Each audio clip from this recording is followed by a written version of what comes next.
Subscriber কত ভাই? 180 টাকা কিন্তু মাইন্ডের জন্য 3টা দাঁত শেষ আমার, আর একটা দাঁত বাকি। 1 টাকা দিয়ে দিব। ভিডিও করতে একদম অ্যাঙ্গেল না আমার মোটামুটি 1100 প্লাস। বাস তো বেশি সব বাসে যা ভয়েস লাগে।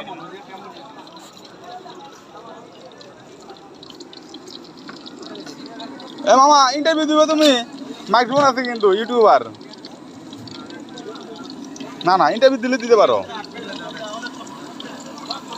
দিবা। যেমন বেচা কেনা কেমন হচ্ছে মামা? এই তো মামা আলহামদুলিল্লাহ। তুমি তো হাটে, তো হাটে বেচা কেনা কেমন আগের মতো নাকি একটু ভালো আগে থেকে এই ধরনেরই?